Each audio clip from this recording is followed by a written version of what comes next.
the Islamic religion and Islamic society to which this statement is so strongly attached, he said. Keep in mind, Obama's real dad was a Muslim. Obama's stepdad was a Muslim. Obama grew up in Muslim schools. Keep in mind, people, you don't leave that cult without your own family trying to kill you. You know what? There's also a term in Islam called taqiyya. Look it up. Google it. Taqiyya.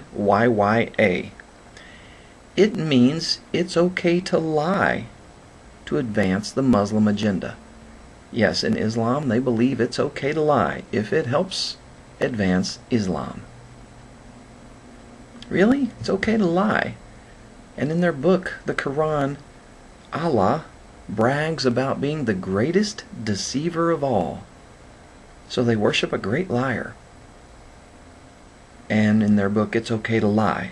Do we really want these kind of people in charge of things? You know, the Holy Bible also speaks of one who lies. Jesus said Satan is the father of lies. You know, a little background. Satan was actually an angel in heaven named Lucifer. He wanted to be worshipped more than God. Jesus speaks of seeing him kicked out of heaven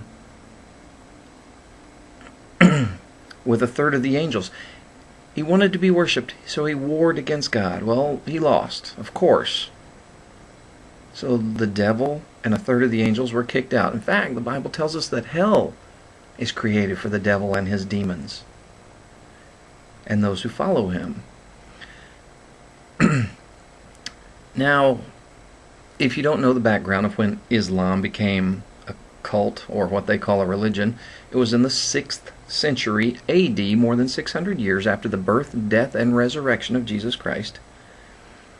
Muhammad, their prophet, which by all definitions he's a false prophet, claims that he saw the angel Gabriel in a dark cave, and that this angel Gabriel gave him this Quran, the Word of God. Well,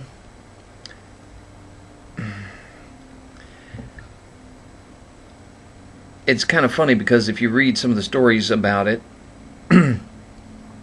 Muhammad's wife, his young bride, said that was a demon in that cave, and probably after a few beatings she changed her story. Keep in mind, it's okay to beat your wife under Sharia law.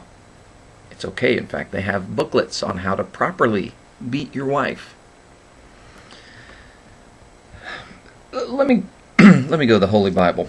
Galatians 1, verse 6 through 10. I marvel that you are so soon removed from him that called you into the grace of Christ unto another gospel, which is not another, but there be some that trouble you and would pervert the gospel of Christ. But though we or an angel from heaven preach any other gospel unto you than that which we have preached unto you, let him be accursed. As we said before, so say I now again, if any man preach any other gospel unto you than that ye have received, let him be accursed. For do I now persuade men or God? Or do I seek to please men? For if I yet pleased men, I should not be the servant of Christ. You know, 2 Corinthians 11, 13 through 15 says, for such are false apostles, deceitful workers, transforming themselves into the apostles of Christ.